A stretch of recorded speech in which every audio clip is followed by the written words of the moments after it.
Muito boa tarde, bem-vindo à revista da semana. Boa tarde, Silvério Cunha e José Faustino. Bem-vindos ao programa deste dia 3 de novembro. Há muitos temas para tratar na revista de hoje, aliás, como é habitual. Há sempre assuntos pertinentes e importantes. Vamos começar com o conflito no Médio Oriente, porque na tarde de hoje aconteceu um discurso que era esperado do líder do Hezbollah, um grupo xiita libanês, e Hassan Nasrallah considerou legítima a guerra contra Israel a nível moral, religioso e humanitário, num discurso em Beirute, transmitido por vídeo, à distância, para milhares de apoiantes que estavam, esses sim, todos juntos. Mas o líder xiita não estava lá, numa mensagem transmitida por vídeo. Entretanto, desta tarde também surge a notícia de que Antony Blinken está agora em Israel, defendeu perante o governo israelita que é preciso fazer mais para proteger os civis em Gaza. E o nosso Presidente da República, Marcelo Rebelo de Sousa, num encontro hoje já com o líder da representação da autoridade palestiniana em Portugal, num discurso, num diálogo algo tenso, até afirmou que desta vez foi alguém do vosso lado que começou, não deviam, disse o chefe de Estado português, Nabil Abu Znaid. Silvério Cunha, bem-vindo, boa tarde. Olha, muito boa tarde. O que o mais pertinente é mesmo este discurso do líder do Hezbollah. Sem dúvida que é. Agora, há a expectativa de saber se o conflito realmente se alastra neste território, mais a norte de Israel. Eu por acaso, no entanto, posso já fazer uma referência ao seguinte: o nosso Presidente fez uma observação que curiosamente vai ao contrário de tudo aquilo que tem sido dito pelos líderes ocidentais. É que, quando ele falou para o representante da alta autoridade, está a falar para o representante da alta autoridade que, naturalmente, não é propriamente para o Hamas, porque, como se sabe, o Hamas matou todos os líderes da alta autoridade em Gaza. Portanto, acontece que a alta autoridade, de facto, está imobilizada, não tem poder, mas, de facto, não é simpatizante do Hamas, porque lá está. E agora ligo aqui à questão do Hezbollah. Estas fações árabes, vamos cá ver, os árabes, quando nós falamos, é muito fácil falar em árabes, e até esquecemos algumas coisas que nem sequer sabia em tempos. Eu julgava que os árabes eram todos iguais, mas, por exemplo, as línguas são diferentes. Não sei se explicou uma vez um arabista que quem ouvir, sei lá, um iraquiano e ouvir um marroquino não se entendem. Portanto, as línguas há coisas diferentes. Depois há um árabe standardizado para os jornais, mas nem todos os jornais também seguem isso, etc. Isto para dizer que nós falamos dos árabes como falamos, sei lá, dos habitantes dos orientais, ou falamos dos africanos, ou falamos dos sul-americanos, e com isso estamos, é claro, até a retirar-lhes as particularidades que eles têm de si. Neste caso, é evidente que os árabes ali, que se fala árabes, são todos muito relativos, por uma razão, porque eles todos têm ideias diferentes e perspectivas diferentes. Naturalmente que os governos árabes estão a tomar posições anti-israelitas por questões de estratégia interna e também de estratégia global, se assim se pode dizer, mas a verdade é que têm pontos de vista e objetivos diferentes e, portanto, têm fins para atingir diferentes, os meios é que são outros e a ponderação, enfim, das consequências também são outras. Portanto, o Hezbollah, no fundo, o que é que veio dizer isso? Até veio dizer uma coisa importante para o que está a acontecer. É que o Hezbollah, que está militarmente muito mais, digamos, estruturado do que o Hamas, que inclusivamente tem treino iraniano, armas iranianas e até tem, segundo se diz, estarão mesmo oficiais iranianos a treinar diretamente no terreno as tropas do Hezbollah. O Hezbollah tem milhares de mísseis, tem milhares de soldados e estão treinados e é uma autêntica força militar. Claro que o Hezbollah domina o sul do Líbano, os libaneses não podem com isso, deve dizer-se também, os libaneses não querem o Hezbollah, mas o Hezbollah não sai de lá, porque tem força militar para tal.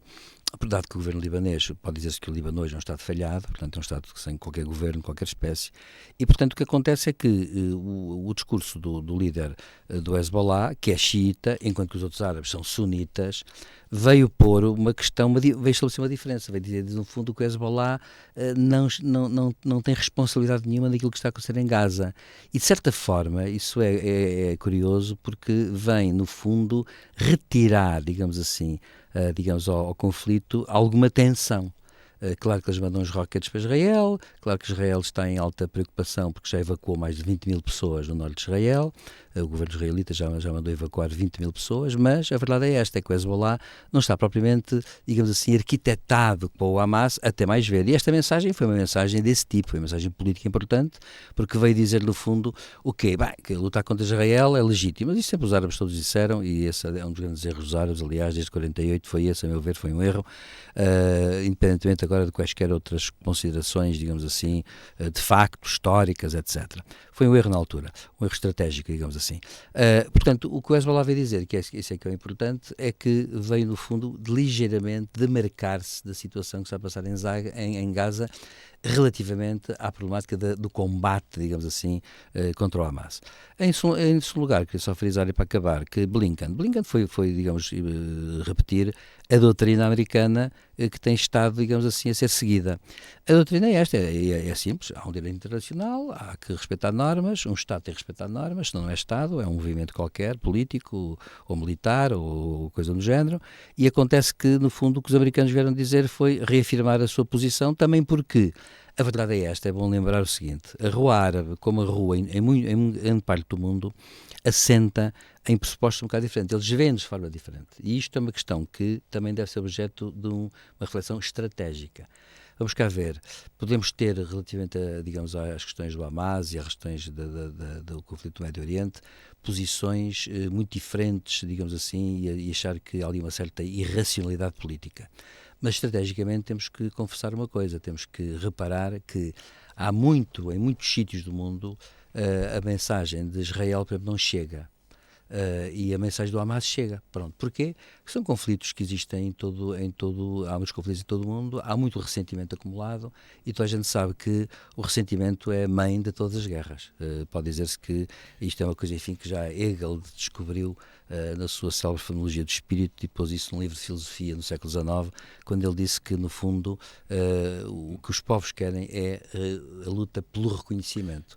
E o reconhecimento está ligado ao ressentimento, quando não existe. E o que se passa é um bocado isso. Portanto, é para dizer somente, deixe-me só acabar uma coisinha de nada, é só para dizer, portanto, a mim parece-me que o importante aqui, hoje no discurso do Hezbollah, foi pôr a questão, de certa forma foi esfriar um bocado a questão no que respeita ao norte de Israel. E dar a entender que talvez não seja do interesse do Hezbollah meter-se muito no problema, porque lhe interessa mais ter posições conquistadas, digamos assim, e manter o status quo, que no Irão é muito importante, porque para o Hezbollah é muito importante manter. Agora, a única coisa que me causa aqui perplexidade e que nós teremos que ver nos próximos dias é ver em que é que o Hezbollah, que depende tanto do Irão, em que é que o Hezbollah está, digamos, a seguir orientações claramente iranianas ou está com uma certa autonomia para preferir, digamos, este tipo de discurso político. José Faustino, boa tarde. E depois desta leitura que também aqui foi feita, será que o Hezbollah não vai avançar com conflito e aumentar o conflito no norte de Israel depois desta declaração? É uma declaração que, se calhar, agora expectativas sobre o apoio até ao Hamas e a outros grupos palestinianos? Eu tenho uma certa... Boa tarde. Eu tenho uma certa dificuldade em perceber, o professor Silvério Cunha já abordou mais ou menos isso, mas eu tenho uma certa dificuldade e continuo a ter, e não estou muito interessado em aprofundar isso. Isso é para ele já que tem que estudar isso na academia. Em perceber a mentalidade árabe, como é que aquilo... é uma coisa que também me interessa muito. De qualquer modo, interessa-me, mas não vale a pena, não... de qualquer modo, há aqui praticamente dois grandes planos. Uma coisa é a guerra no terreno, como costuma dizer, as botas no terreno, e outra coisa é a guerra na comunicação social, que temos tendência, como há bocado dizíamos aqui com o microfone fechado, em jeito de brincadeira, se é que se pode brincar com estas coisas, mas também pode, que isto às vezes é um tipo Benfica Sporting ou Lusitano Juventude ou qualquer coisa. É que não é. Na comunicação social parece que é, mas não é. Porque até vemos aí uns generais que se esquecem que são especialistas naquilo e depois põem acima de tudo as suas convicções políticas. E isso é uma coisa terrível. E isso baralha as pessoas e, portanto, cria-se aqui uma situação do mundo, a rua árabe, a rua ocidental, a rua disto e a rua daquilo. Portanto, é um mundo completamente diferente, é uma guerra completamente diferente. E depois há outra guerra que é a guerra com as botas no terreno. E essa, quem sabe é quem lá está dentro. Por exemplo, Pensava-se, eu sempre disse aqui o contrário, não é porque não quero nenhuma medalha, sempre disse, as pessoas estão enganadas com o exército russo, aquilo não é nada do outro mundo, e por aí adiante. No entanto, eu devo dizer o seguinte, de facto, veio-se a provar que eu tinha alguma razão, estou a falar em termos de material tradicional, não estou a falar em questões nucleares e por aí. E os russos tiveram muita dificuldade, pensavam que em 4 ou 5 dias que iam tomar conta da Ucrânia, ainda lá andam a patinar. Ou seja, no terreno, apesar desta fragilidade russa, e apesar da fragilidade do Hamas, comparativamente ao poderio militar de Israel, no terreno as coisas complicam-se. Porquê? Porque, por enquanto, tirando os drones e umas coisas por lá não automáticas, quem lá está são pessoas que vivem, são vidas de pessoas que lá estão. Não é? E as coisas correm, porque eu outro dia ouvi uma coisa exemplar aí de um general que fazia a diferença, e lá está a grande diferença entre a guerra mediática e a guerra no terreno. E ele fazia a diferença entre o planeamento de uma operação militar e aquilo que depois acaba no fim da operação militar, que é, como dizia o outro, brincadeira, prognósticos só no fim do jogo. Porquê? Porque uma coisa é aquilo que se calcula, outra coisa é aquilo que acontece depois. Ora bem, agora vem falar o líder do Hezbollah. O Hezbollah é um movimento que tem divergências, a professora Silvério Cunha já explicou isso, e eu não vou repetir o mesmo porque estou de acordo com o Hamas. O problema é que, e agora isto aqui é meia mistura para poupar tempo, a questão do Irão. Porque uma coisa é aquilo que o Ayatollah pensa, e outra coisa é o que vai na tola do indivíduo que mete as botas no terreno. E o exército israelita tem um poderio tremendo. O que é que acontece? Se nós esquecermos, e isto, peço a atenção das pessoas que me estão a ouvir, é uma hipótese meramente académica. Não estou a defender isso, não defendo isso, ninguém defende isso. Mas imaginemos que os israelitas eram tão bandidos, tão assassinos como dizem que não são, e que punham todo o seu poderio militar. Ou seja, a faixa de Gaza já estava arrasada, já não existia. Aquilo já estava tudo feito em entulho, nem Hamas, nem coisa nenhuma. O Hamas escapa sempre porque os dirigentes não estão lá. Não é? Pronto, como sabemos, estão no Qatar, estão noutros sítios, portanto eles não estão lá. Portanto, o Hamas não acaba, e o objetivo também não é esse. O objetivo é acabar com a operação do Hamas na faixa de Gaza. Esse é o objetivo de Israel. Mas se fosse à bruta, arrasavam aquilo tudo, já tinham arrasado aquilo tudo. Eles não querem fazer isso. Isso fica evidente. Claro, para a guerra mediática passa outra coisa. E o dirigente do Hezbollah sabe perfeitamente que no terreno as coisas passam de forma diferente. Porque uma coisa são largar uns mísseis e uns foguetes e uns rockets para Israel, e outra coisa bem diferente é entrar em guerra aberta com Israel. Porque Israel entra para o Líbano adiante e conquista o Líbano. Mas não tem problema nenhum nisso. E agora permita-me um esclarecimento. O Líbano tem mais ou menos a área do distrito de Beja. Ouça, mas quer dizer, até dava jeito. Quer dizer, se não fossem os árabes, que são os complicados do diabo, até dava jeito porque Israel precisa de terreno, não é? Porque eles transformam o deserto em jardins. E, portanto, aquilo até lhe dava jeito. Quer dizer, se eles por exemplo, os Montes Golãs não prestam para coisa nenhuma, são apenas um ponto estratégico. Eles cederam a faixa de Gaza, se calhar erradamente, e outras coisas vão cedendo. Também picou na baga, pronto, eu também sei que da Cisjordânia, põe por lá uns colonatos, agora não vem aqui à questão isso, mas a verdade é que eles só não largam aquilo que não podem largar, como é os Montes Golãs, questões estratégicas. Cá está, lá no norte de Israel, com problemas com o Hezbollah, etc. Por aí dentro. E, portanto, eles se entrarem no terreno e se entrarem em guerra, arrasam-nos completamente. Este é que é o ponto. Só não os arrasam completamente porque o Ocidente bem pensante e favorável, as meninas gostam cá de andar de mini-saia e de biquíni, bem, depois parece que querem andar de burca e essas coisas todas. Há aqui um complexo, eu já expliquei isso outro dia, agora não vou explicar outra vez. Há aqui um aceitar das coisas no Ocidente que põem com cumplicidade, gente com responsabilidade. Eu também não vou entrar por aí. De qualquer modo, o que importa aqui dizer é que, na realidade, eles sabem o que é de facto a guerra no terreno. E não lhes convém, ao contrário do que possa parecer, independentemente dos interesses do Irão, não lhes convém, de facto, entrar em guerra com Israel, porque sabem que perdem. Ali naquela zona ninguém tem hipótese de ganhar Israel. Não vale a pena, quer dizer, não gostam deles, e ainda bem, porque o objetivo deles é exterminar Israel. Hitler teve a pretensão de acabar com os judeus. E estes têm a intenção de acabar com Israel. Não acabam com os judeus todos, porque muito espalhados pelo mundo. Mas o problema é o mesmo. Portanto, e isso eles não têm hipótese, porque Israel juraram eles próprios que jamais se deixarão autodestruir. E não os destroem de maneira nenhuma. Quer dizer, e agora não há hipótese absolutamente nenhuma. Portanto, o problema agora que se discute é eles estão dispostos a fazer isso. Os prejuízos mínimos que causam à população civil, que possam causar à população civil, estão dispostos a discutir isso e a ser ponderados nisso. Isso eles estão disponíveis, no resto não estão disponíveis. Eles não estão disponíveis para fazer cessar-fogos, não sei o quê, que só beneficiou a Hamas. Eles podem fazer um cessar-fogo temporário de meia dúzia de horas, do meio-dia, coisa assim, no sul de Gaza. Mas no norte de Gaza não farão isso, porque isso é dar vantagens ao inimigo.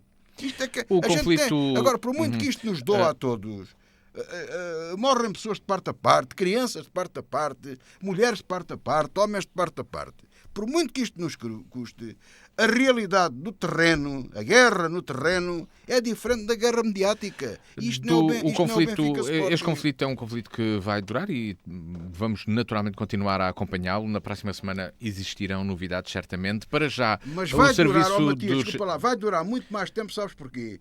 Porque os israelitas não são como os pintam cá no Ocidente. Porque se ele fosse era mais rápido. Vamos aqui, precisamente, em Portugal, uma das questões pertinentes é da saúde. Vários hospitais, com o início do mês de novembro, ficaram com serviços limitados devido ao facto dos médicos não estarem disponíveis para realizar horas extraordinárias acima do que estava previsto, das tais 150 horas anuais. Aqui em Évora, isso afetou inicialmente nos primeiros 3 dias o serviço de urgência pediátrica, que ficou com o serviço reduzido, especialmente durante o período da noite. Aguardam-se outras restrições ao longo deste mês, mas para já o Ministro diz que o funcionamento em rede deu resposta plena aos doentes. Silvério Cunha, pode o SNS sobreviver sem horas extraordinárias? Já falámos um pouco sobre isso na semana passada, mas continua a existir aqui um braço de ferro que não tem fim à vista. Eu muito francamente, olhando para as Aliás, coisas... os médicos pedem aumentos de 30% de salário. Será que é algo que seja compatível com uma negociação, um aumento de 30%? A questão que se coloca é esta. Na semana passada já falámos sobre isso e eu continuo a pensar o mesmo. Uma coisa é, naturalmente, se formos falar de problemas de gestão no SNS, é uma questão que me parece óbvia, porque nunca houve tanto dinheiro e a DAS vai ver mais 2 mil milhões de euros no orçamento e nunca houve tanta desgraça e, portanto, alguma coisa está a correr mal no plano da gestão, da pura gestão. Pronto. Essa é uma das questões fundamentais. No entanto, devo dizer também que até agora não ouvi, talvez não seja a missão deles também, mas não ouvi nem o bastonário da Ordem dos Médicos, nem sequer os sindicatos falar nas questões de gestão e a propor diferenças de gestão. Também não ouço tudo e, portanto, pode haver aqui erro meu. Pronto, mas quer dizer, isto é só para dizer que não vejo isso no debate público. No debate público não há, entre as forças em presença, digamos assim, entre o Governo, o Ministério da Saúde e os sindicatos, não há uma discussão sobre as questões de gestão. Também não penso que tenha que haver, porque, na verdade, os sindicatos são preocupados com o pessoal e a forma como vive e trabalha o pessoal médico. Ora bom, acho que neste caso toda a gente sabe uma coisa, toda a gente sabe que os médicos, devido às suas qualificações, etc., portanto, devem ganhar mais. A grande questão que se coloca é, lá está, as horas extraordinárias. Penso também que a recusa às horas extraordinárias tem muito a ver com uma mudança também cultural do perfil do médico de hoje, porque já que também aqui disse que há médicos mais velhos que sempre disseram que antes faziam horas extraordinárias no nosso país, toda a gente fazia horas extraordinárias, muitas profissões faziam horas extraordinárias, ninguém se queixava. Bom, mas acontece que hoje provavelmente as pessoas têm uma outra perspectiva de vida e, portanto, também há essas mudanças na sociedade, digamos, de perspectivas de vida. É uma questão também de perfil sociocultural do que é ser médico hoje ou do que é ser médico há 50 anos ou há 70 anos. Agora, a questão que se coloca a política salarial é difícil por uma razão, e aqui é que talvez os médicos não estejam a medir bem a questão. Porquê? Porque eu digo isto porque quando vejo as redes sociais, sei que as redes sociais não são tudo, mas quando vejo, portanto, as redes sociais servem apenas para, digamos, eu não faço nenhuma sondagem, portanto às vezes vejo uma coisa ou outra e vou vendo e vejo o seguinte. A questão dos salários só pode ser discutida no âmbito de uma questão mais global de política de salários. Porque, por exemplo, já ouvi sindicalistas médicos dizer assim, não porque por causa das qualificações. Nessa altura saltam logo as profissões que têm mais qualificações. Pronto. Não porque arriscamos a vida. Nessa altura saltam logo por cima as que também defendem a vida, como sei lá, os bombeiros, por exemplo. Ou seja, o problema que se coloca é sempre o mesmo. Tem que haver critérios, e os critérios são critérios que são muito diferentes, porque um critério pode ser o critério, digamos assim, pode ser o critério da qualificação, outro pode ser o critério da importância da função social, outro pode ser o critério não sei o quê, ou seja, há muitos critérios, e a questão é esta: uma política salarial num país só pode ter na sua base um critério que seja único e reconhecido por todos, senão há o tal neocorporativismo, isto é, a fragmentação. E nessa altura todos reclamam. Aliás, deve dizer-se que o governo já cedeu, como já disse aqui, aos magistrados e às forças de segurança, e deve dizer-se que cedeu com umas desculpas, enfim, que de certa forma esbatem um bocado o problema, mas as redes sociais a gente aponta isso. Já cederam aos magistrados, parece impossível. Porque, ao mesmo tempo, todas as pessoas acham que têm uma voz a dizer na sociedade. Todos nós somos intérpretes, digamos assim, daquilo que são as aspirações sociais no seu todo, e cada um defende, é claro, a sua dama. O que mostra desde já que há uma crise geral, que é esta: as pessoas não conseguem hoje em dia identificar com desenho social. Esse desenho social é que permitiria pensar, como no tempo de Salazar, que havia letras que descreviam as profissões todas, tintim por tintim, que à partida, portanto, as qualificavam. É claro, era um sistema que obrigatoriamente fazia isso, e que durou até 91, talvez, com Cavaco Silva, ou 92, assim uma coisa. Bom, portanto, eu penso o seguinte, penso, em resumo, que isto é uma questão, é um braço de ferro que o governo nunca irá ceder na questão salarial sem obter contra digamos, outras vantagens, noutros pontos, nomeadamente em horas, em horários, nisto, aquilo, naquilo outro. E, portanto, é evidente que o querer uma vitória, quando os médicos dizem que querem dar a sensação de que querem uma vitória absoluta, no sentido de queremos isto, e se não for isto é tudo ou nada, eu não sei se a prazo isso não vai colocar a opinião pública contra os médicos também. Por uma razão: porque já foram ditas palavras muito radicais a esse nível. E quando se entra no radicalismo, de um lado e do outro, começa a coisa a correr mal, porque começam todos a meter água e a cometer erros. Portanto, a questão é um bocado essa. E eu noto isso à medida que o tempo vai passando. É evidente que vai havendo uma subida de tom. E a questão que se coloca é um bocado esta: dá a sensação até que está a gente à espera que haja aí uma catástrofe qualquer um destes dias, e morram para aí uma meia dúzia de pessoas ou mais, ou uma dúzia, por razões que se prendam com o funcionamento dos hospitais. Nessa altura os sindicatos vão dizer uma coisa, o governo vai dizer outra, e então ainda vai subir mais o tom, porque nessa altura vai começar a discutir as responsabilidades. Ora bem, é evidente que isto não é do interesse nem de uma parte nem de outra. E, portanto, a meu ver, devia haver uma ponderação bem da questão, porque... Outro mediador, provavelmente? Há algum mediador? Eu não vejo que haja um mediador muito claro, porque a questão que se põe é esta. Portanto, eu disse discutir as questões racionalmente. Ou seja, devia-se pensar assim, se me permite, para acabar, duas coisas. Primeiro, isolar o problema do funcionamento do SNS com problemas de gestão do SNS e o dinheiro que se gasta lá. Ponto 1. Ponto 2.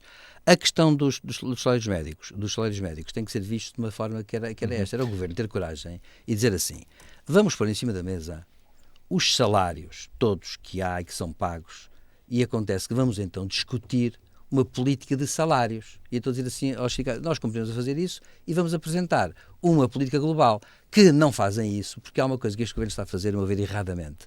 Está pontualmente a fazer pequenas modificações aqui e acolá. Isto não leva a lado nenhum, e portanto para mim é um fracasso a esse nível. José Faustino, estará aqui o Governo a apostar na organização dos serviços, numa reorganização de serviços, a utilização de tarefeiros, para fazer com que o sistema seja resiliente a esta contestação e enfraquecer a posição dos representantes dos médicos? O governo não está a apostar em nada porque são de uma incapacidade total para fazer seja aquilo que for. Porque eles não sabem gerir coisa nenhuma, cada vez metem lá mais dinheiro, cada vez há mais médicos, mais enfermeiros, aquilo está mal gerido. E a prova que está mal gerido eu não ponho aqui, não faço intenções das pessoas, não faço avaliações pessoais nem de curriculares, nada disso. Mas verificamos que a autonomia das pessoas, a capacidade de decisão no local, a proximidade, etc., que é uma coisa que toda a gente fala, o Governo vai exatamente ao arrepio disso, é o contrário. Portanto, fez um serviço central, centraliza, em vez de centralizar e tudo mais. Portanto, devia haver uma grande articulação dos cuidados primários de saúde com os hospitais centrais. E isso não existe, portanto é ao contrário, portanto há um coisa central, depois há umas coisas que parece que são, mas que não são, e por aí adiante. Depois, a questão dos médicos. Eu poderia falar na ministra Temido, poderia falar no ministro este agora, que quer ser autarca no Porto, é o que ele mais gosta, não é ser ministro. Como é que ele chama? Pizarro. O Pizarro. E podia falar nisso tudo. Mas o responsável é o primeiro-ministro, que é o António Costa, porque ele é o orientador das políticas e é de facto um homem com pretensão a ter poder e que tem poder. Ele é que manda em tudo. E o que se passa é que ele, primeiro com Temido e depois com Pizarro, têm tentado destruir, aliás, no resto do país isso também acontece, não é só na saúde, destruir tudo o que é privado, tudo o que é iniciativa privada e impor um regime de Estado, de economia de Estado, o Estado a decidir, está toda a gente dependente do Estado, o ensino está dependente do Estado, a comunicação social está dependente do Estado, a saúde está dependente do Estado, os pobres estão dependentes do Estado, os ricos do Estado estão dependentes, as empresas, está tudo dependente do Estado. Não se vê, aliás, uma notícia que não haja o apoio do Estado. Vem chuva, tem que vir o Estado, vem seca, o Estado aí vem também, e por aí adiante. Portanto, é uma chamada democracia que não é liberal, estatal. É uma democracia socialista a caminho do comunismo, por exemplo, eventualmente, como diz no preâmbulo da Constituição. Isto há que dizer isto com frontalidade, não vale a pena andarmos aqui com Rodriguinhos.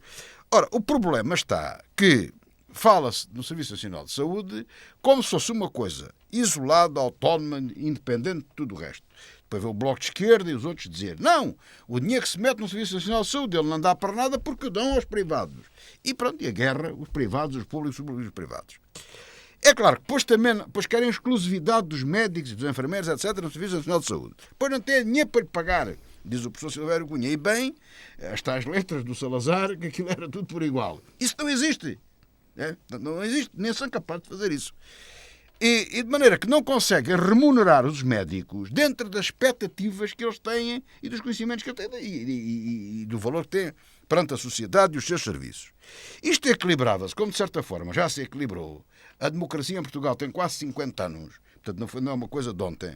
Aqui neste interim, houve aqui uma altura em que os médicos partilhavam a sua atividade, isto tanto faz, nos grandes centros urbanos de Lisboa e Porto, como na província e como em todos os sítios. Partilhavam a sua vida profissional e bem entre o serviço público, entre os hospitais públicos e o privado, o consultório, a clínica, etc, etc. E isso funcionava, mal ou bem funcionava. Eu deixei de ver havia pessoas com mais médicos de família, não havia tantas filas à porta dos centros de saúde, nos centros de saúde as pessoas eram atendidas, aquilo corria tudo bem. Desde que Costa foi para o governo, começou a correr mal. Esta é uma evidência. É uma evidência. Aquele homem, como é que se chama? O administrador da Caixa Geral de Depósitos. Paulo Macedo. O Paulo Macedo. Paulo Macedo, sim. Paulo Macedo. O doutor Paulo Macedo, que era o ministro da Saúde, a pronúncio de Pedro Passos Coelho, peço desculpa de invocar o diabo, mas que era, de facto, geriu aquilo com menos recursos.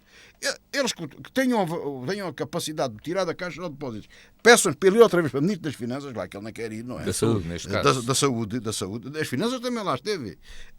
E ele põe aquilo tudo a trabalhar, porque, é claro, não tem a psicose do público e do privado. Não vive no mundo do socialismo a caminho do comunismo, das manhãs que cantam, das tardes que riem e das noites que deitam leite e mel e essas coisas todas. Portanto, não tem essa convicção ideológica tacanha e ultrapassada, não é? E então, isto nunca pode correr bem. E temos aí uma tragédia tremenda. Quer dizer, até já a Évora tem problemas nas urgências de pediatria e sabe-se lá mais o que virá, porque depois cortam horários a um, não cortam horários a outro.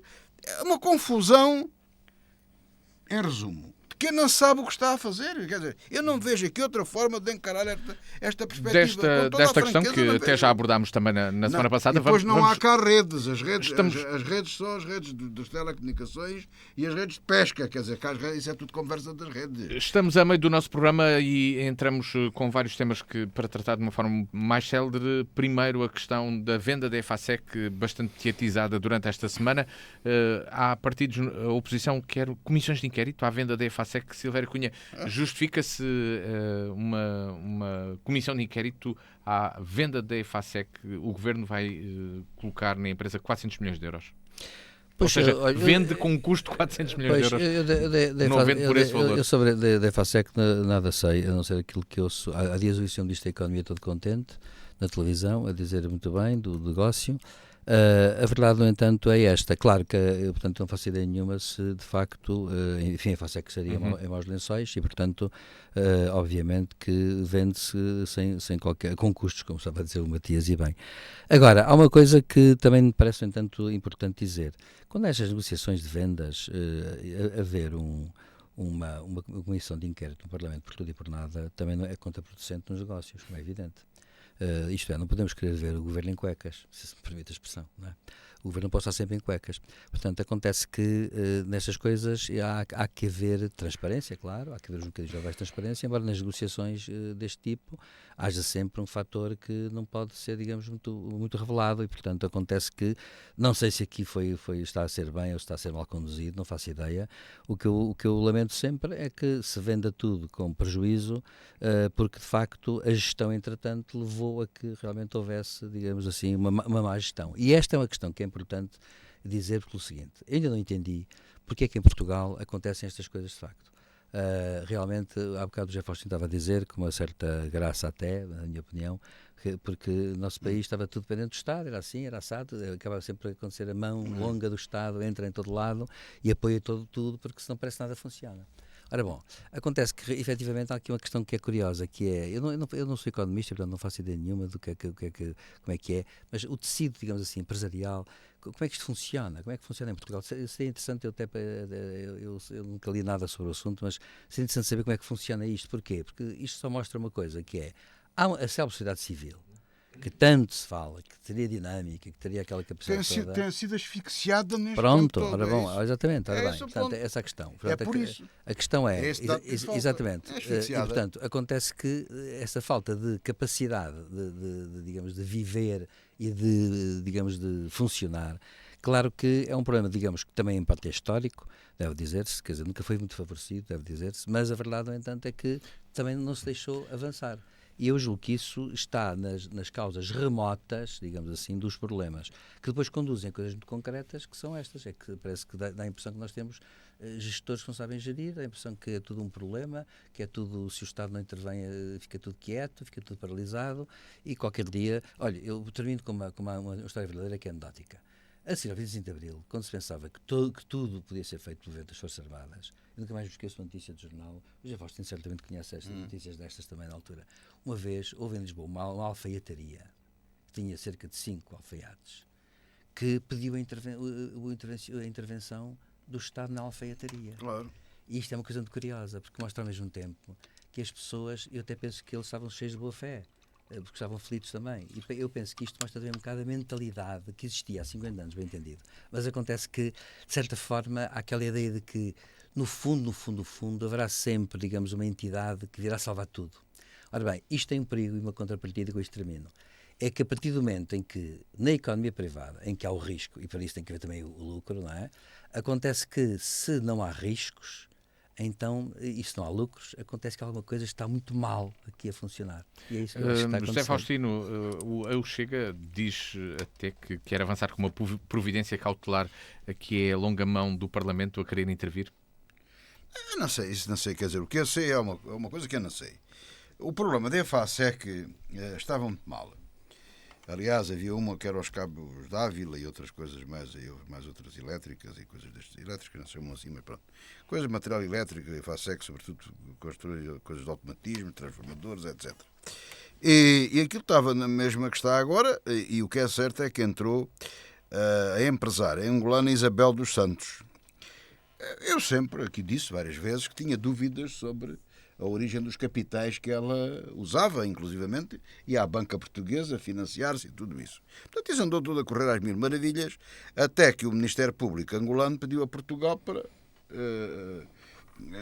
como é que se diz, tomar conta de tudo, arrolar todos os bens da senhora. Portanto, até prova em contrário, roubaram-lhe aquilo que ela tinha cá. Costuma-se dizer que ladrão que rouba ladrão tem 100 anos de perdão. Talvez esteja tudo perdoado. Eu não tenho dúvidas que aquilo era de origem duvidosa, isso eu não tenho. Mas há outra coisa que eu sei. Mas tem que se provar. Tem que se provar, ainda não foi provado. Há uma coisa que eu sei. Ela agarrou na EFASEC, ou ela, ou quem ela nomeou, enfim, aquilo saltou, falou-se em abrir uma fábrica nos Estados Unidos para fazer transformadores, repara. Portanto, aquilo emprega 2.000 e tal pessoas, portanto, aquilo estava em franco progresso, por ordem do Ministério angolano. Roubaram, que não conheço outro termo, né? Ou para ser mais subtil, como é que é o termo jurídico? Arrastaram. Confiscaram os bens da senhora e nacionalizaram aquilo que era dela. Resultado, a EFASEC começou a dar prejuízo em prejuízo, e agora têm que pagar para ficar com ela. Porque senão... Disse é necessário então saber o que aconteceu Não, para que é o fim fosse este, uma venda com mais 400 milhões de euros? Não, o que aconteceu é o mesmo que acontece em todo o lado. Foi o que aconteceu na TAP. Por exemplo, houve um indivíduo que apareceu aí, que foi o Sr. Nilman, ou como é que ele se chama. Mas é necessário saber isso? Não, agora isto não tem nada que saber. Quer dizer, se não houver investimento, venha o dinheiro de onde vier, e cabeças que saibam gerir as coisas, sem estarem dependentes do amém do Estado, as pessoas gerem e as coisas funcionam, que é assim que tem que funcionar. Quando não há investimento, quando há política em vez de economia, dá mal. É como na TAP. Até a TAP foi privatizada, estava a andar. Fica essa comparação. Criou novos rumos, adquiriu novos aparelhos, etc. Não sei o que é que a Isabel dos Santos fez, mas a EFASEC foi reestruturada, estava em progresso, estava a subir.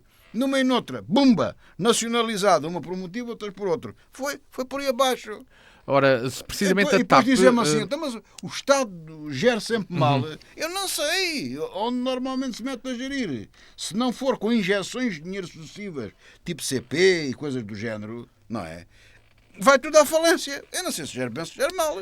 Ora, precisamente, já que falaste da TAP, a TAP foi um tema ausente do discurso final de encerramento do debate do Orçamento do Estado, que foi aprovado com votos do PS, abstenção do PAN e do LIVRE, e muitas críticas do PSD até ao Bloco de Esquerda.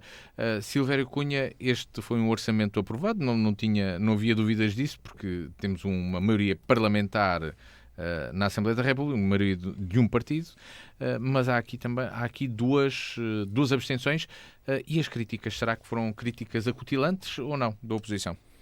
Não, eu receio muito que a oposição ande com um discurso um bocado gasto.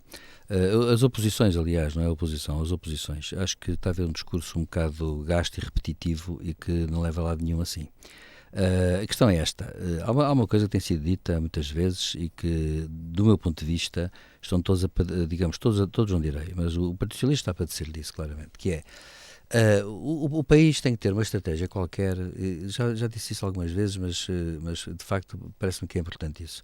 Depois da crise financeira, o país tinha que ter uma espécie de plano para realmente se reabilitar, e bem sei que veio o Covid, mas mais uma razão, portanto, para haver um plano sério de desenvolvimento do país, e que deveria estar muito bem marcado, e que devia estar muito bem pontualizado, digamos assim, mapeado. E acontece que o que se vê é que não há, aparentemente não há. Digamos assim, o governo de António Costa, os governos de António Costa, melhor dizendo, tirando algumas coisas assim, o que é que tem efeito estrutural? Nada de especial, nem à esquerda nem à direita, aliás, é uma coisa que é um bocado curiosa. E também o Partido Social Democrata não tem tido discurso, aliás, eu acho que a grande estratégia de António Costa é retirar, digamos, discurso aos adversários e com isso, portanto, obter uma espécie de inanidade. Ora, há um erro, isso é um erro, a meu ver. A escolha de Galamba para encerrar o debate isso mesmo, acaba por ocultar mediaticamente tudo o resto. Pois, mas acontece que é um erro por uma razão, porque em política essas coisas nunca funcionam assim. Isto é pensar no imediato. é pensar 5 centímetros à frente do nariz. Mas em política não se pode pensar 5 centímetros à frente do nariz, porque senão há desastres. Acontece que em política isso não resulta a prazo. No médio prazo não resulta, pelo menos. No médio e longo prazo, claro. Portanto, a curto prazo pode resultar, mas eu te diria que nem a curto prazo, porque num país a curto prazo são 3 anos, 4 anos. E, portanto, 5 anos. E, portanto, acontece que é na conjuntura. Na conjuntura resulta, mas não resulta sequer se olharmos para a frente um bocadinho mais. Portanto, eu acho que há aqui alguma falta de visão das coisas. E eu acho que o governo não está a tê-la. Agora, a oposição também não está a ter. Claro que o PAN e o LIVRE abstiveram-se para tentar obter qualquer coisa mais na especialidade. Eu espero que o PSD faça uma proposta ousada, que é de propor que o orçamento tenha algumas propostas de alteração. Eu acho que é importante propor por uma razão. Porque também está a haver falta de discurso no PSD. O PSD está com uma grande falta de discurso. E é uma coisa que, para mim, é um bocado estranho por isto, porque, independentemente de concordarmos ou discordarmos, o PSD e o PS são os dois grandes partidos, digamos assim, são os dois grandes partidos do sistema político. Portanto, têm a obrigação de ter os duas visões bem diferenciadas e duas visões com propostas muito concretas sobre o desenvolvimento do país. E não venham dizer que se estes dois partidos não têm pessoal para isso, então nenhum partido tem, então em Portugal não há nada. Não pode ser. Então isso quer dizer então que o sistema político ainda está mais crítico por uma razão, porque está com mediocridade do pessoal político. Nessa altura eu não posso acreditar nisso. Recuso-me a acreditar nisso. Até porque sei que também há exceções, felizmente, em todos os partidos. Agora, o que acontece é o seguinte, e para acabar, é que julgo também que, portanto, o PSD não tem um discurso, a meu ver, convincente. O Chega ainda não tem um discurso muito articulado.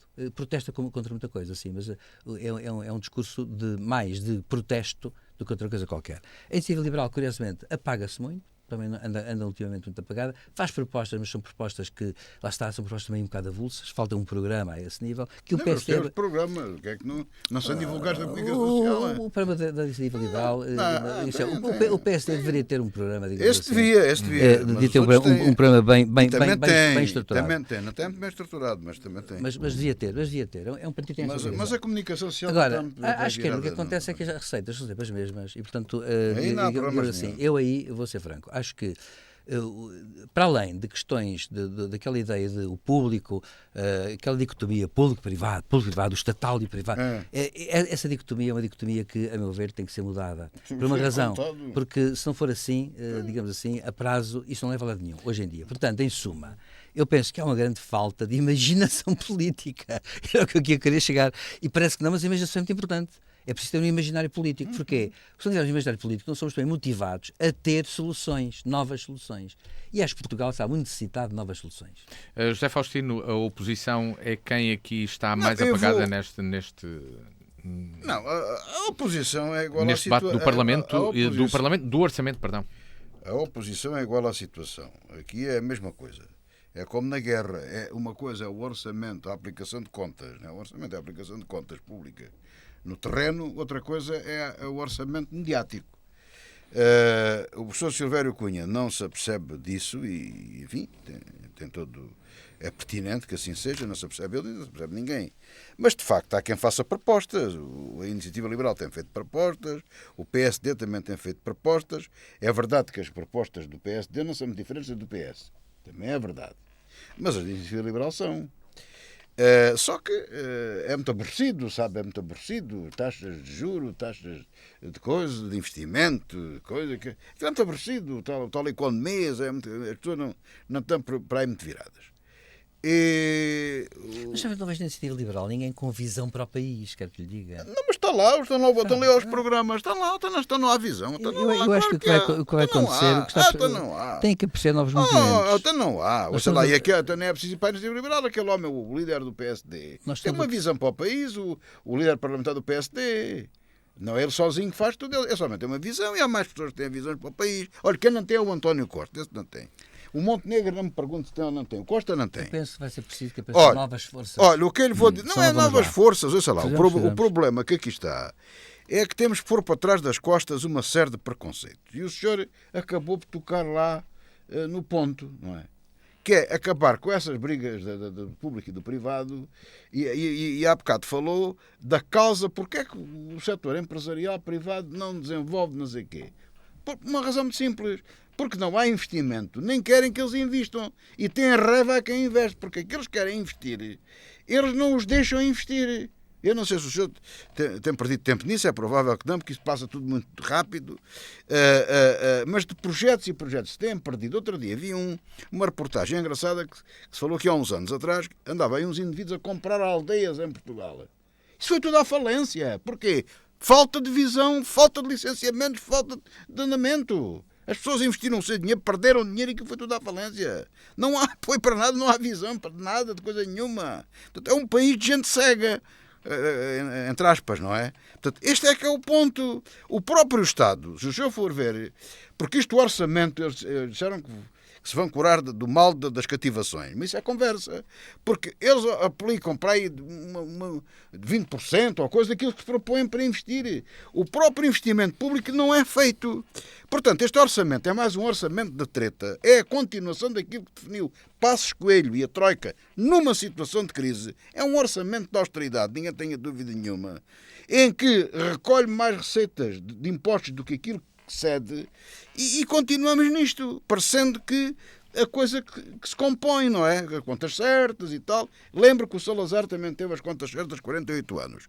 E andamos nisto, está a perceber? Falta o que falta, o tal toque, o clique que falta para avançar, é de facto pensar no investimento, na produtividade e não chatear as pessoas que querem andar para a frente, que é o que acontece aqui. Nesta revista da semana, voltamos a Évora para abordar um novo plano de mobilidade urbana que quer retirar carros da cidade. Este é um plano que está agora na sua fase final e dentro dos conceitos pode ler-se que densidades de ocupação mais elevadas podem contribuir para tornar o transporte público mais viável, deslocações mais curtas e modos suaves e ativos.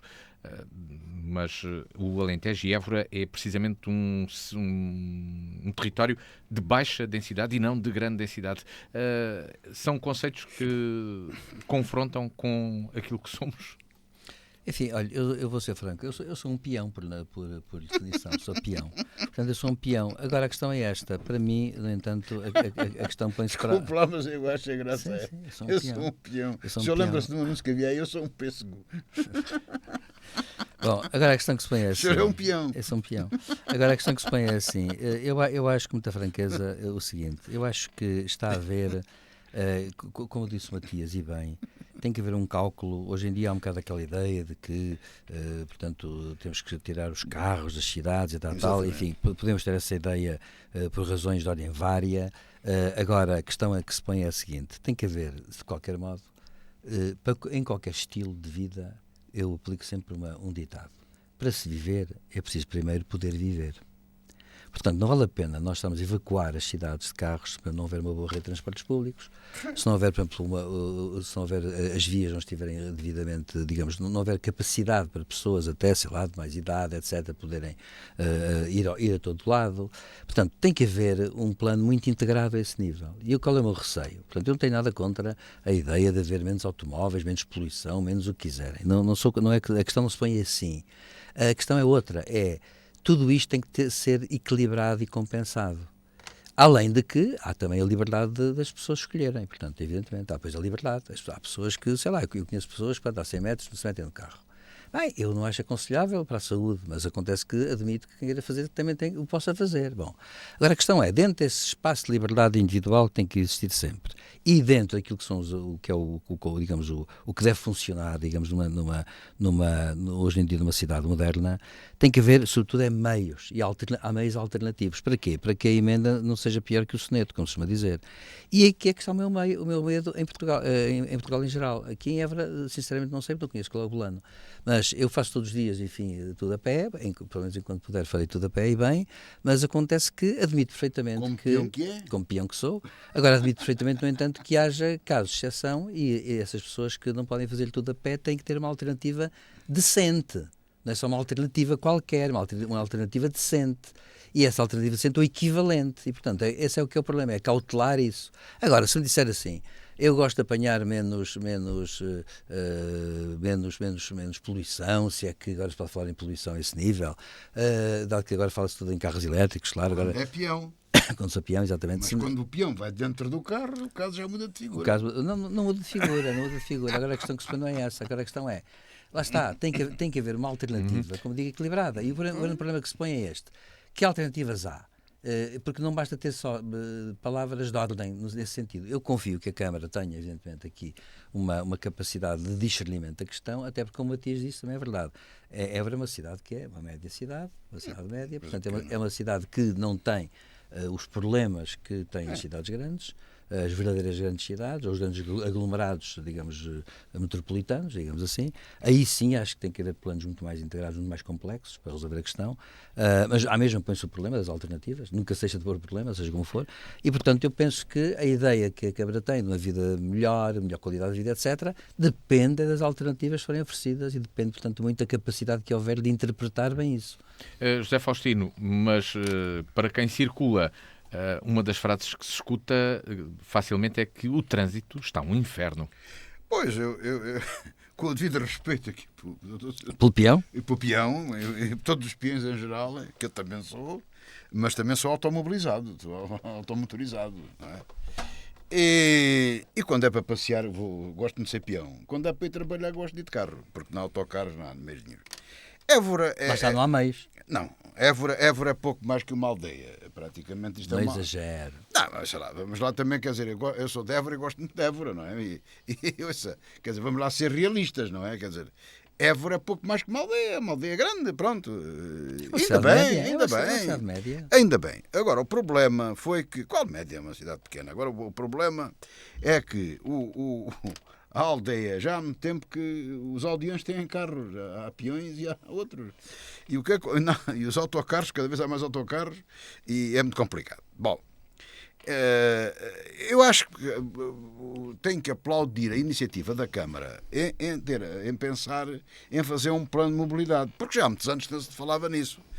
E eu, como peão e como automobilista, como peão, vou-me desarrascando, embora também pudesse haver algumas melhorias, mas como automobilista ou como pessoa que necessito fazer aqui a minha vida, dava-me jeito que pensassem bem nisso. Mas ouvi uma senhora responsável aqui na rádio que foi entrevistada e não gostei da conversa. Porque vê lá a conversa, não me interessa o fluxo, a gente aqui tem que pensar, bom, não sei. A conversa não me agradou muito. Mas ela poderá ter razão, dou-lhe o benefício da dúvida. Uma coisa é certa, não se justifica que nesta grande aldeia ou pequena cidade, como quisermos, que haja o trânsito que há às horas de ponta parece de Lisboa. Isso é que não se justifica. E a Câmara andou bem ao querer tentar resolver o problema. Mas também lhes digo já, se quiserem tirar os carros do centro histórico, como houve sempre essa mania, é uma espécie de uma tara, não façam isso. Há décadas que se ouve isso. Pois, mas não façam isso. Porque este peão que sou eu, deste dia só vou bem como peão. E as pessoas que têm comércio e a sua vida estabelecida no centro histórico, pensem em sair de lá. E os que lá moram vão de lá sair. Portanto, vai modificar tudo. Só lá vão ter turistas e pessoas endinheiradas, aquelas que eles não gostam, que falam, não sei o quê, os tais... Aumenta o valor do imobiliário, as casas vão aumentar. Só para lá vai ver quem tem dinheiro e andam lá os turistas. E o único comércio que subsiste no centro histórico será o de apoio aos turistas, porque o resto sai tudo cá para fora. Eu, por exemplo, não meto lá os pés, não tenho nada que lá fazer. Só quando ando a passear, isso posso ir. Na minha qualidade de peão, de peão desportivo, vou a pé passear para lá, mas de resto não vou lá fazer mais nada. Aliás, neste momento, alguém que queira montar um negócio, qualquer coisa, não deve fazer no centro histórico, porque não é acessível, é complicado, é difícil. Eu outro dia, para ir da rádio, lá acima, uma coisa qualquer, fui buscar uma pessoa, demorei 3/4 de hora, parece que estou em Lisboa, isto não se admite de forma nenhuma. Agora, dizem-me assim, não vais de carro, vou a pé, treta, então, como é que eu faço 10 km a pé? De onde é que está o autocarro? Não, autocarro. Estamos a brincar comigo. Não brinquem. Quer dizer, eles têm que arranjar maneiras. E também não vão fazer estradas novas. As estradas são as que estão. É claro, têm que fazer a circular norte e têm que fazer esta aqui de ligação da estrada de Viana ali com a outra que vai para Estremoz. Isso devia ser feito. E o Costa, que tem lá tanto dinheiro do PRR, ainda não vê essa massa para fazer isso. E também não ouço o Dr. Pinto Sá falar sobre isso. Devia falar.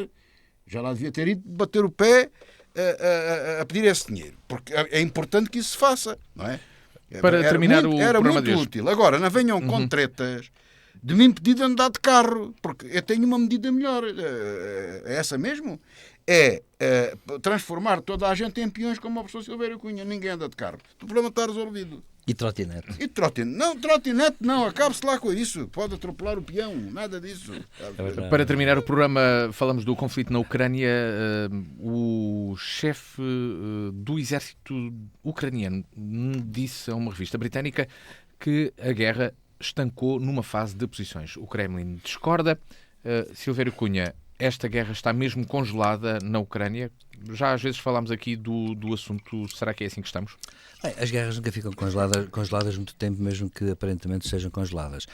O que eu acho que está a acontecer é aquilo também que, no entanto, era expectável e muitos especialistas militares chamaram a atenção para isso, que é para o facto de uma guerra destas, mais a mais, levada a cabo por uma Rússia que está disposta a este tipo de guerra, evidentemente que é uma guerra que vai ser muito complicada, vai ser sempre longa.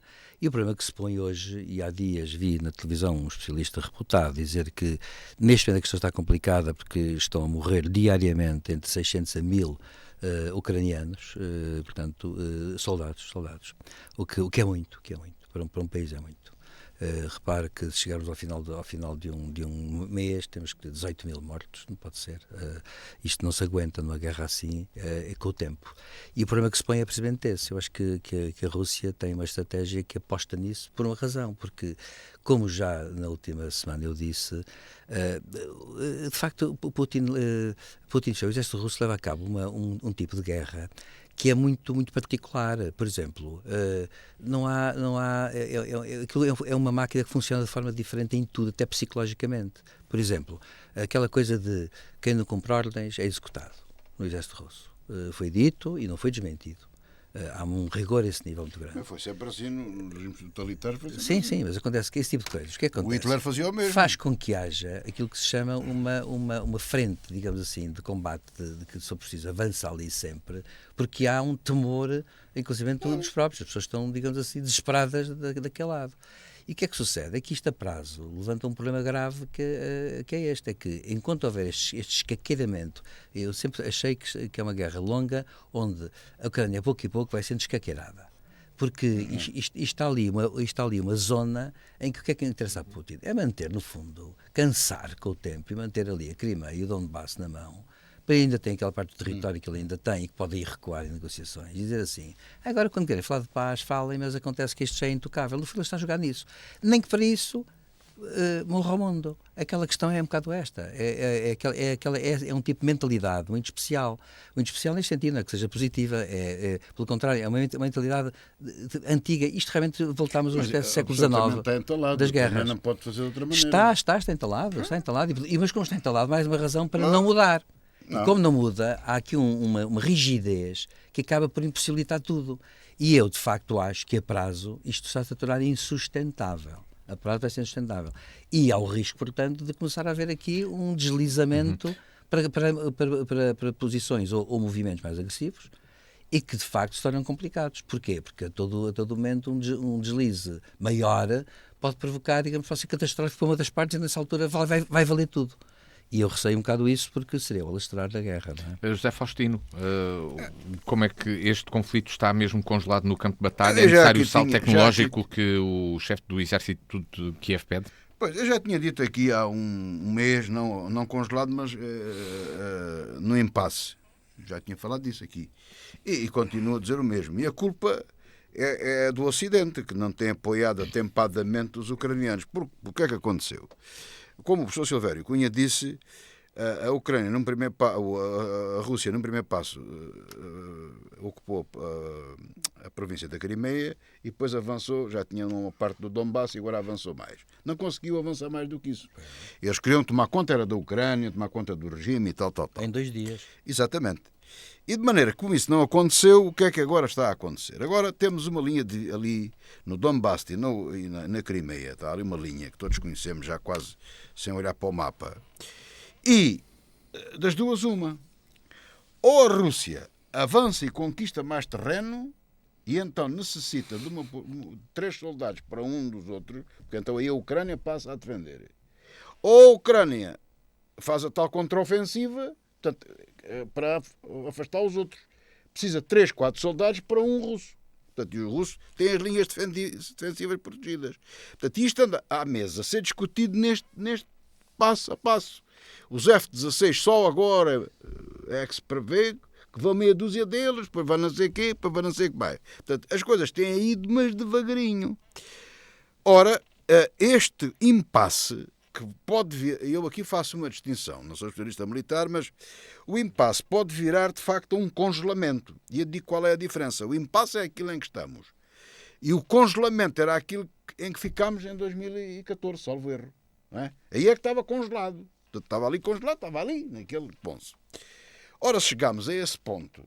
Permite à Rússia aquilo que fez na Ucrânia, tentar conquistar mais, tentar tomar conta da Ucrânia e tomar conta de outro país qualquer, que é o que Putin quer.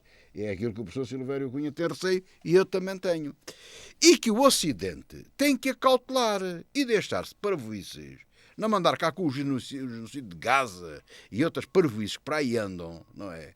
Quando os israelitas atacam alvos militares disfarçados de civis e os russos atacam alvos civis. Isto é que tem que ser dito. Haver genocídio é do povo ucraniano, não é? Portanto, é assim que isto tem que ser dito. E porquê? Porque é o Ocidente, porque é a nossa liberdade, o nosso regime democrático liberal, a nossa liberdade, o nosso modo de vida que está a correr perigos com tudo isto. Portanto, este é o ponto em que a coisa está. Não há outra forma de dar isto. E eu, só para acabar, vejo com muito receio, subscrevo o receio do professor Silvério Cunha e acrescento-lhe outro, que é aquela confusão que está montada nos Estados Unidos com aquela data de malucos, não é? no Congresso, com outro maluco que se avizinha para ser candidato que já foi presidente e por aí adiante. Portanto, o Ocidente pode estar em maus lençóis com gente desta. E depois com esta opinião pública, que isso até é o pior de tudo. Eu só quero acrescentar uma coisa que me parece importante. Há dias vi uma entrevista de um senador republicano que quando lhe perguntaram o que estava a acontecer bem ou mal na Ucrânia, ele teve o descoco de dizer isto. Para nós, Estados Unidos, é correr muito bem. Olha, não morrem americanos. E estamos fartos de vender armamento à Ucrânia. Isto é inadmissível. Chegamos assim ao final desta revista da semana com José Faustino e Silvério Cunha. O meu nome é Luís Matias e voltamos a encontrar de hoje a uma semana aqui na DNFM, sempre sexta-feira às 18, sábado às 14, quando quiserem, www.dnfm.com e no canal de YouTube da DNFM, onde tem a versão de vídeo e também a versão podcast disponível. Tenha a continuação de um bom final de dia e bom fim de semana.